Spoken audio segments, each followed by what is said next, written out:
Hello everyone, তোমাদের সবাইকে বলবো আ ভেরি গুড মর্নিং। আশা করি তোমরা খুব ভালো আছো আর আমিও খুব ভালো আছি। আর আমার নতুন একটি ব্লগে তোমাদের অনেক অনেক ওয়েলকাম। তো আজকে সকালটা না বেশ ভালো লাগছিল, রেমালের জন্য কিনা জানি না, অনেক দূরে রেমাল হয়েছে, কিন্তু আমাদের এখানে না ওয়েদারটা একটু টেম্পারেচারটা কমেছে আমার মনে হয়েছে। তো একটু বাইরে খুব সুন্দর হাওয়াও দিচ্ছিল। তো যাই হোক, এখন তো এই 7:30 পৌনে 8টার মতো বাজে। আমার বিছনা টিছনা মোটামুটি তোলা হয়ে গেছে আর আমরা সবাই ঘুম থেকে উঠেও গেছি, শুধু গোপালকে ওঠানোর পালা। তো অন্যান্য দিন মাও ঘুম থেকে তুলে থাকে গোপালকে, তো বললো আজকে তুই তোল। তো কাজটা আমার তো বেশ ভালোই লাগে তুলতে গোপালকে, যেহেতু রাত্রিবেলা আমরা গোপালকে শয়ন দিই, তাই সকালবেলা গোপালকে আমাদের ঘুম থেকে তুলতে হয়। তাই ঘুম থেকে তুলে ওর মশারি বিছনা সব আছে জানেন তো। তো ওকে তুলে জামা ঠামা পরিয়ে সাজুগুজু করিয়ে দিয়ে একদম হার গয়না পরিয়ে সুন্দর বেশ লাগে। স্নানটা আমরা দুপুরবেলা করাই, তারপর ওকে তখন আরেকবার খেতে দিই। তো এই দেখছেন কি সুন্দর লাগছে না, মুকুট টুকুট পরে সিংহাসনে বসিয়ে দিই। তো আজকে ব্লগটা এখান থেকেই শুরু করছি, আশা করি তোমাদের খুব ভালো লাগবে, সাথে থাকো, ব্লগটা পুরোটা এনজয় করো।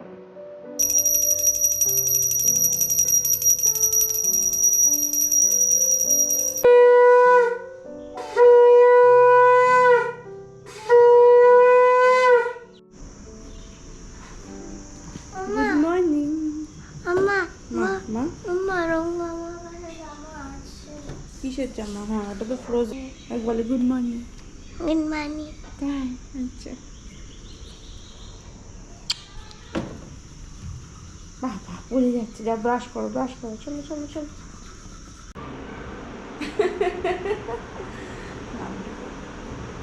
ওটা এইখানটা হচ্ছে না, এইখানটা। এখানে একটু ছোট্ট করে বলে রাখি, আমি গোপালকে শুধু ঘুম থেকে তোলাটাই আপনাদের সঙ্গে শেয়ার করতে চেয়েছি। আমি কিভাবে পূজা করি, আমার কি পূজা পদ্ধতি, এটা কোনো শো অফের কিচ্ছু ছিল না।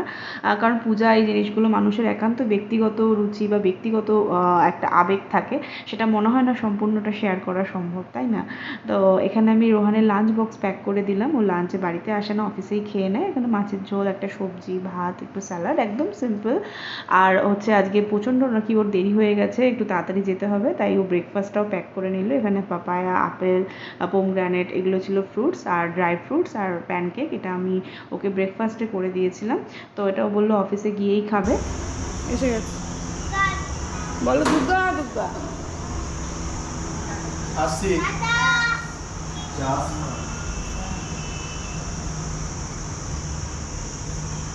এটা কি ডান্স? হ্যাঁ, মিউজিক কোথায়? মিউজিকটা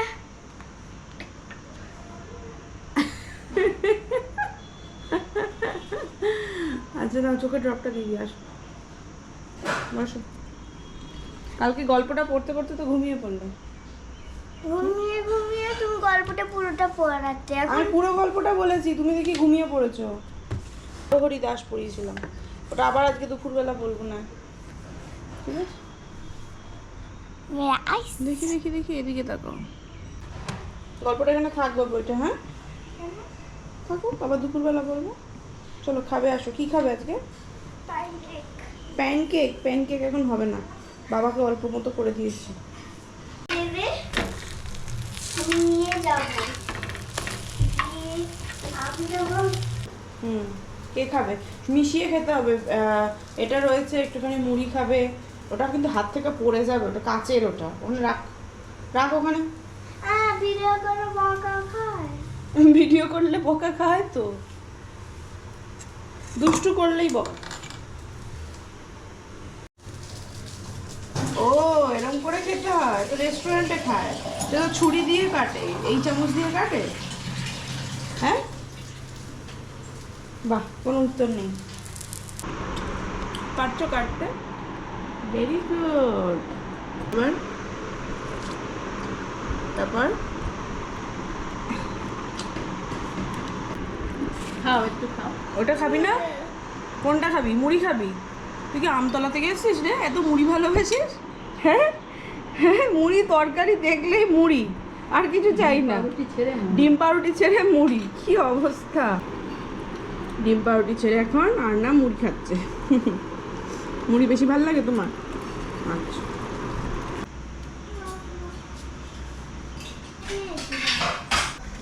এই যে স্টার্ট, পাওয়ার পাওয়ার বাটন চালু হলো, ঠিক আছে? এবার এটা টেপ, তাহলে এইটাতে আসবে, কুইক ওয়াশে। এই হয়ে গেছে, স্টার্ট। ঠিক আছে? চল চল, পড়তে বসবি, চল চল চল চল চল।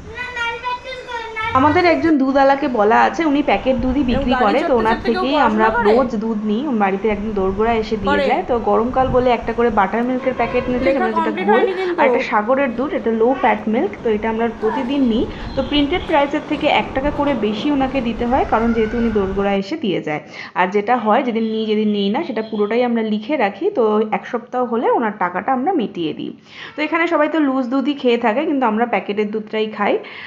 তো এখানে দেখাচ্ছি যেটা আমরা, এটা হচ্ছে মুড়ি, কলকাতা থেকে নিয়ে এসেছিলাম। এটা রাজলক্ষ্মী মুড়ি। তো এটা আমার মা এই প্যাকেটটা নিয়ে এসেছিলো, আমার রান্না প্যাকেট শেষ হয়ে গেছে। তো আমাদের এখানে রান্নাঘর সংলগ্ন এরকম একটা করে স্টোর রুম থাকে, যেটা আমি শিলচরেও দেখেছিলাম। বেশ ভালো লাগে, অনেকটা স্পেস বেরিয়ে যায়। আমি একদম উপরের থেকে সব ট্রলি রাখি, আর হচ্ছে এখানে যত রান্নার রিলেটেড জিনিস থাকে।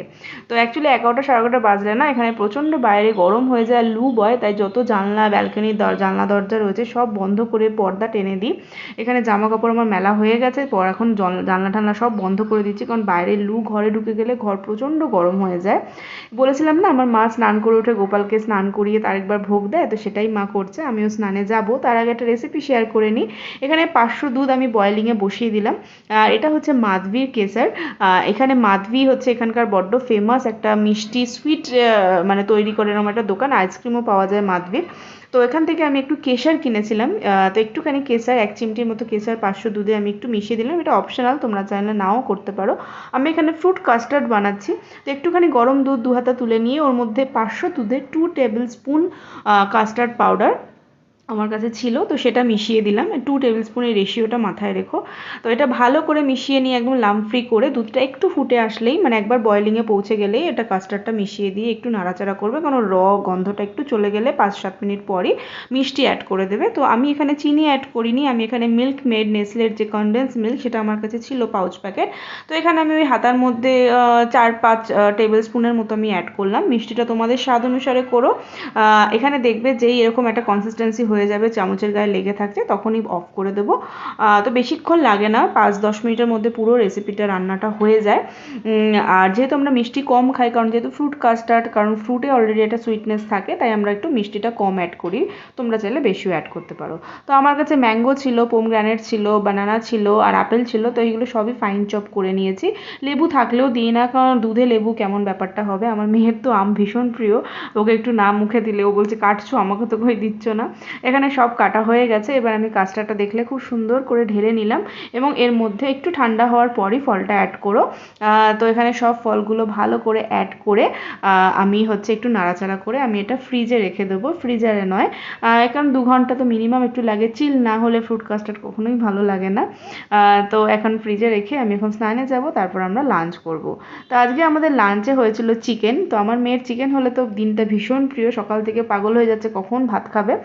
তো ওর চিকেন ভাত, একটু স্যালাড, আর আমাদের ছিল পান্তা ভাত, আর আগের দিনে একটু মাছও ছিল, একটু চিকেনও ছিল। অনেকেই হয়তো জানো, পান্তা ভাত দিয়ে কিন্তু চিকেনের আলু দিয়ে ঝোল দিয়ে খেতে দুর্দান্ত লাগে। একটু মাছও ছিল, মা বড়াও ভেজেছিল। তো যাই হোক, ভালো করে তৃপ্তি হয়ে খাওয়া দাওয়া হয়ে যাওয়ার পর এখন আমরা একটু কাস্টার্ড খাবো। ফ্রুট কাস্টার্ড আমার মেয়ের ভীষণ প্রিয়। তো এখন একটু দেখছো এটা একটু পাতলা পাতলা হয়ে যাবে, কারণ ফ্রুট থেকে একটু জল বেরোয়। তো ভীষণ ভালো লাগবে খেয়ে, তোমরা কোনো দিন ট্রাই করো। তো এই ছিল আমার একটা ফ্রুট কাস্টার্ড রেসিপি আর একটা মর্নিং ব্লগ। যদি ভিডিওটা তোমাদের ভালো লেগে থাকে অবশ্যই লাইক করো। দেখা হবে নতুন একটি ব্লগে। সবাই খুব ভালো থাকবেন। Thank you for watching. By.